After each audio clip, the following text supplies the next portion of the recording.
Ci sei? Sì, Ci siamo noi? ti va numeri uni. Numeri uno, ok, va bene.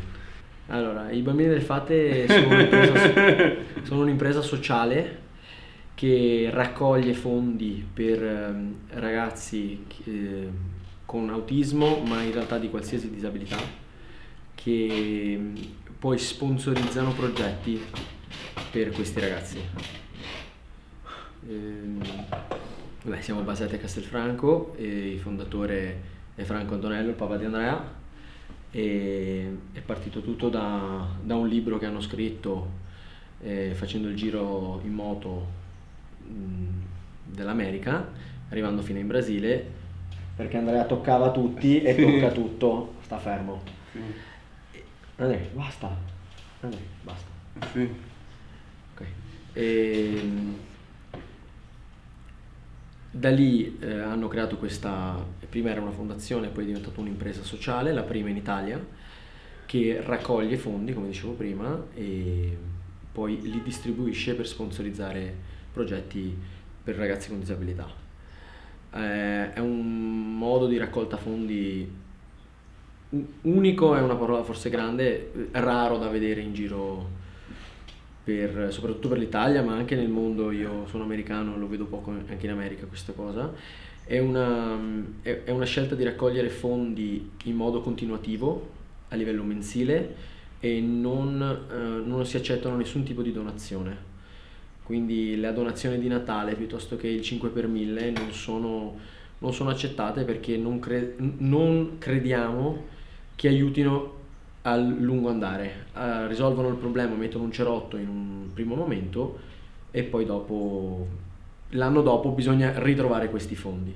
Invece crediamo nel fatto che con dei fondi continuativi si possono creare dei progetti che hanno un lungo andare e di conseguenza poi aiutare i ragazzi che seguiamo all'interno di tutti questi progetti. In questo momento in Italia ci sono più di 80 progetti aperti con i bambini delle fate e sono in tutte le regioni d'Italia. Mancava la Liguria, adesso siamo arrivati anche lì. Io specificamente sono il responsabile di un progetto di bambini delle fate, che è il progetto Autonomia, che è un progetto che esiste da 6 mesi, un anno, e dove in realtà stiamo cercando dei fondi per aumentarlo. E l'idea è portare dei ragazzi con autismo tra i 20 e i 30 anni a vivere in completa autonomia.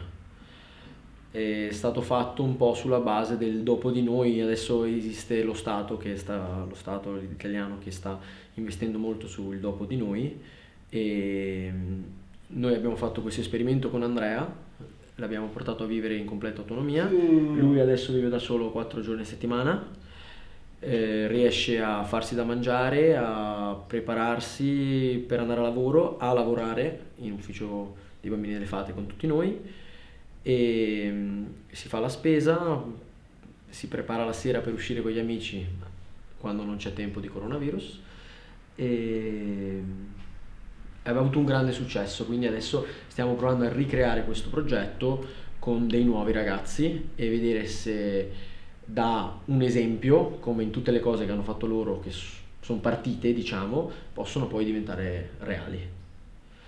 Quindi questo è il mio progetto specifico. Esistono anche altre varietà di progetti. Esiste una linea dei bambini delle fate che si chiama La Banca del Tempo. Sì. Come si chiama? Tipo la bacca. Tempo la banca. E poi esistono i progetti in sé. C'è una cosa da dire che è giusto specificare: i bambini delle fate in realtà, a parte la banca del tempo e questa cosa sperimentale che si chiama progetto autonomia che guido io, Andrea sta fermo, non fanno progetti, non creano progetti, sono uno sponsor per progetti, quindi raccolgono fondi e poi li ridistribuiscono alle associazioni che fanno progetti.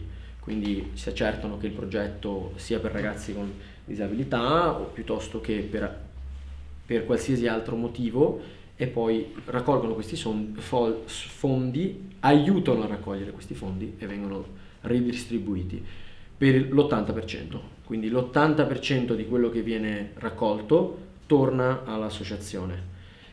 il restante 20 serve per l'ambaradam, diciamo, di restare in piedi per poter i bambini delle fate poi restare in piedi. Come si chiama il progetto che fai tu? I bambini delle fate. Sì, tu sei i bambini I delle bambini fate. Pippo Totale la Baca. La banca del tempo sociale, vero? E tu che progetto fai? Autonomia. Autonomia. Autonomia. Dai, girati dritto, salame. Fate. Girati dritto, verso di loro. Qua. Andrea, girati dritto verso di loro. Così. Come si chiama il progetto? Ti va del tempo totale la Baca. La banca del tempo sociale. E Ti va del tempo totale la Baca. Ti va del tempo totale la Baca. Ti va del tempo totale la Baca. Ti va del tempo totale la Baca. Il tuo progetto come si chiama? Autonomia. Autonomia. Ma vuoi vivere da solo o vuoi vivere con me? Ti va a vivere con me. Con me vuoi vivere? Devo chiedere alla mia compagna. Sì. Secondo me vuoi vivere da solo o vai in appartamento con il papà? Appartamento. In appartamento. E cosa fai in appartamento? Dormi. No. E poi? Cosa fai in appartamento? Vive la mamma. E poi? Dimmi cosa fai in appartamento. Dormi sulla poltrona. Dormi sulla poltrona. Ti va a dormire sulla poltrona. Ti fai da mangiare da solo? Ti va alla pausa 12. Vai alla pausa 12, va bene, a mangiare. Madere guminettone. Oh, Madere guminettone. il ragù col minestrone. Sì. Come si chiama veramente? Madere di ragù. Riso e ragù, ok. E a casa cosa cucini? Pete. Il pesce, va bene.